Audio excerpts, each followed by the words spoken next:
Martineau, il n'y a pas le temps pour la controverse. Il a jamais coulé l'eau sous les ponts. C'est lui qui la verse. Vous écoutez Martineau. Cube Radio.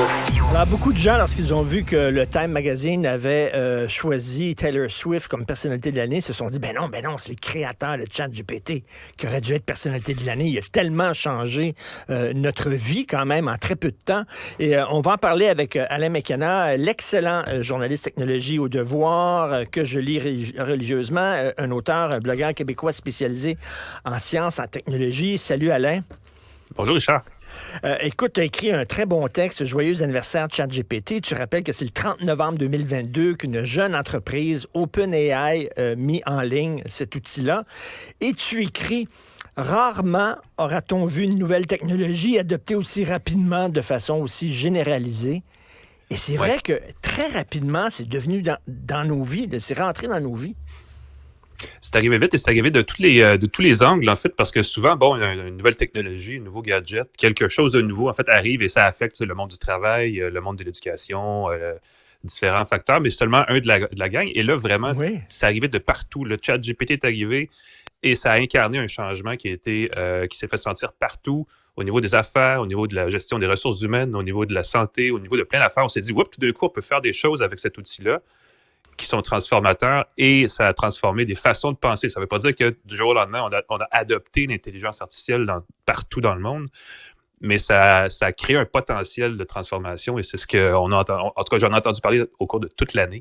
C'est pas une personne, mais c'est une technologie qui prend la forme d'une espèce d'intelligence qui peut être effectivement un des faits saillants de l'année. Ça, mais écoute, Alain, quand je l'ai vu de mes yeux vus, là, la première fois que j'ai essayé ChatGPT, écrivez un texte dans le style de Richard Martineau. J'ai fait ça là, pour le fun. Là. Écoute, ça sort super rapide. Là. Je me disais, écoute, je suis dans un film de science-fiction ou quoi? et c'était pas bête, là. Tu sais, c'est à la fois émerveillant, là. Vraiment, tu regardes ça, t'es émerveillé par la puissance de la technologie. Et en même temps, évidemment, tout de suite, là, tu sais, c'est comme, quel genre de bébête ça va faire, ça? Oui, écoute, il y a deux côtés à cette médaille-là, parce qu'effectivement, dans le monde des communications, ça a rapidement été adopté par bien des gens, parce qu'on peut produire du texte. En fait, ChatGPT, c'est essentiellement un outil qui comprend et qui génère du langage naturel. Donc, tout ce qui est communication est principalement affecté par cet outil-là. Il y a ChatGPT, évidemment, qui est peut-être l'élément le plus connu de ce qui a été mis en ligne là, dans les derniers mois, dans la dernière année, mais il y a aussi des outils de génération d'images, entre autres, qui ont vu le jour. DALL-E, Midjourney, il y en a quelques-uns dans ce genre-là. Facebook vient de lancer son propre outil où on peut demander avec du texte très naturellement, je veux une photo, une image de telle chose dans tel contexte, et l'image est générée. Et ça aussi, ça ouvre des nouvelles portes parce que ça crée de l'image générée artificiellement qui est très convaincante, qui a l'air très réaliste. Et ça ouvre un autre genre de boîte de Pandore, mais c'est aussi quelque chose qui s'est passé cette année et qui a un impact encore insoupçonné sur tout ce qu'on fait au quotidien. Là. Alors toi, est-ce que tu vois le verre à demi plein ou à demi vide? Est-ce que tu trouves t'es plus émerveillé ou t'es plus inquiet? Tu te situes où là-dedans? C'est les deux parce que il y a bien des belles choses qui peuvent être faites et je pense que ça va tester vraiment malheureusement, on peut dire la même chose d'Internet, parce qu'à chaque fois qu'il y a une nouvelle technologie qui apparaît, il y a le côté sombre qu'on essaie ensuite d'annuler. Internet, c'est magique pour plein de raisons. On a créé le courriel, tout ça, puis là, ce qu'on voit, c'est qu'il y a de la fraude par courriel. On a créé les réseaux sociaux, ça a créé de la fraude par réseaux sociaux. Ça va être la même chose avec l'intelligence artificielle, c'est qu'à un moment donné, il va falloir se discipliner nous-mêmes en tant qu'individus, en tant que collectivité, parce que c'est pas la technologie le problème. Mais dans le cas de ChatGPT, dans le cas des intelligences artificielles génératives, c'est la même chose qui va se produire. On va avoir des mauvaises applications. Il va y avoir beaucoup de gens qui vont faire du millage. Il y a tous les projets de loi pour encadrer qui sont légitimes, mais qui sont pas suffisants pour empêcher les mauvais coups qui vont se faire. Donc, il faut évidemment monter notre niveau d'éducation sur le numérique à un autre niveau pour se prémunir de ces choses-là. Mais du côté positif, il y a des belles choses qui pourraient être produites. Pour l'instant, peut-être que ChatGPT est un précurseur de ce qui s'en vient, qui va être plus crédible, mais on voit le potentiel déjà avec les nouveautés annoncées là, pour en tout cas du côté d'OpenAI, mais aussi de Google, de Meta et des autres entreprises qui sont dans ce secteur-là. Mais Alain, toi qui suis là, de très près la technologie, là, les avancées en technologie, c'est exponentiel. Hein? Moi, ce qui me fait halluciner, c'est que je me dis, OK, là, c'est actuellement, déjà, c'est assez puissant actuellement. T'imagines dans 5 ans, dans 10 ans, ça va être quoi, ça, l'intelligence artificielle, dans 10 ans? Délirant. Ouais, je serais même pas, peut-être que je serais en train de parler à une intelligence artificielle, puis tu serais même pas là, peut-être. Non, mais... je suis ailleurs en train de faire autre chose en ce moment. C'est mon avatar qui parle, effectivement. Non, c'est pas vrai, mais en fait, ça va. Et je pense qu'à l'inverse, ça va créer ce besoin d'authenticité dans certaines affaires où il va falloir certifier qu'aucune intervention numérique a eu lieu pour dire, ceci a été généré par un humain, disons-le comme ça. Mais il y a des applications, je veux dire, très près de nous, là, Microsoft vient d'intégrer dans Windows son système d'exploitation ce qu'ils appellent un copilote, qui est essentiellement un chat GPT aux couleurs de Microsoft, qui va nous permettre de créer automatiquement des documents Word, des tableurs Excel, d'aller sur Internet, trouver des réponses à des choses pour lesquelles, jusqu'à maintenant, même Google ne fournissait pas nécessairement la bonne réponse. Et ça, c'est maintenant. Quand on parle aux experts, on dit, là, on atteint un nouveau plateau, nécessairement, au niveau des outils numériques. Certains pensent que ça peut stagner là pour quelques années, le temps qu'on trouve des applications très spécifiques à cette intelligence artificielle qui est assez générique, dans le fond, là, qui a des réponses à un petit peu tout. Par exemple, un assistant pour les techniciens dans des garages ou un aide cuisinier, des choses comme ça qui vont être très spécifiques.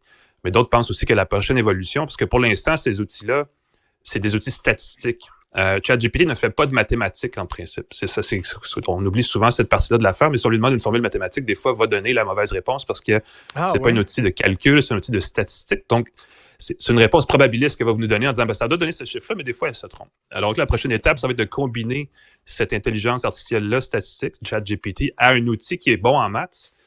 Et là, on aura peut-être un outil qui va être encore plus puissant et c'est là où on pourrait atteindre la prochaine évolution. Et là, ça va vraiment être une intelligence artificielle d'autres niveaux encore qui pourra avoir des applications très, très concrètes très rapidement. Là. Mais tu as dit quelque chose d'intéressant tantôt, entre autres, des certifications. Tu sais, comme aujourd'hui, tu t'en vas dans une épicerie, puis là, ils vont dire, si tu veux acheter des pommes biologiques, c'est là, c'est ça. On te certifie que ces pommes-là, c'est biologique, puis il n'y a pas eu de produits chimiques dessus.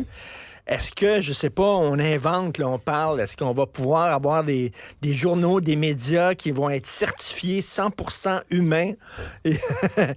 Non, mais dans l'avenir... j'espère, moi j'aimerais ça, je ne vais pas me faire remplacer par un robot encore pour au moins une couple d'années.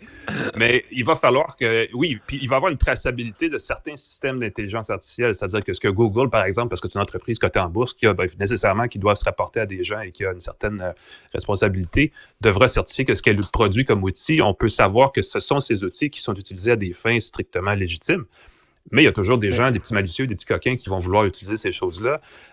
Et ça crée un gros débat dans l'industrie des technologies en ce moment parce que du côté de ChatGPT, OpenAI, du côté de Google, de Microsoft, on se dit, justement, nous, on veut certifier des intelligences artificielles qui sont relativement centralisées. Alors que de l'autre côté, il y a des gens comme les chercheurs chez Meta, chez Facebook, qui, eux, ont conçu un système qui est open source, donc qui peut être téléchargé et installé même sur un téléphone intelligent et qui fonctionne de façon autonome. Et ça, n'importe qui pourrait le mettre sur son téléphone, sur son ordinateur à la maison ou ailleurs et l'utiliser à ses propres fins. Et ça va être extrêmement difficile à retracer. Donc, trouver l'équilibre entre ces deux côtés-là, ces deux opposés-là, va probablement donner une idée du potentiel, mais aussi des risques, parce que si on ne peut pas savoir d'où vient l'outil numérique, qui l'utilise à la source, c'est là où ça va poser problème. Et c'est ça le gros défi avec cette technologie-là, au moins pour l'année ou les 2 années à venir, là, le temps que les lois et tout ça se mettent en place. Là. Et la grosse peur, là, dans tous les films de science-fiction des années 60, 70, là, quand j'ai grandi, c'est que les ordinateurs, à un moment donné, n'ont plus besoin des êtres humains, ils sont capables de se générer eux autres, de générer des programmes qui sont de plus en plus sophistiqués, ils se parlent entre eux autres, etc. Bref, ils se libèrent de l'être humain, parce que tu disais, derrière l'intelligence artificielle, c'est avant tout des humains qui programment ça. Est-ce que ça serait possible que les ordinateurs disent, regarde, on n'a plus besoin des êtres humains parce qu'ils sont imparfaits. Nous autres, on est meilleurs qu'eux autres, puis on va se générer nous-mêmes, ou là, je suis en train de flyer, puis c'est de la science-fiction. Tu illustres ce que des gens comme Yoshua Bengio, là, qui est très, très connu dans l'intelligence artificielle, qui est un chercheur montréalais, ce que lui dit depuis plusieurs mois. Il dit, à un moment donné, il y a une intelligence artificielle qui va arriver à un niveau où elle va pouvoir elle-même s'auto-programmer pour s'auto-améliorer et éventuellement, elle va devenir autonome dans sa façon de réagir et elle pourrait décider de s'installer ailleurs que sur les serveurs où elle est déjà installée pour échapper à un contrôle.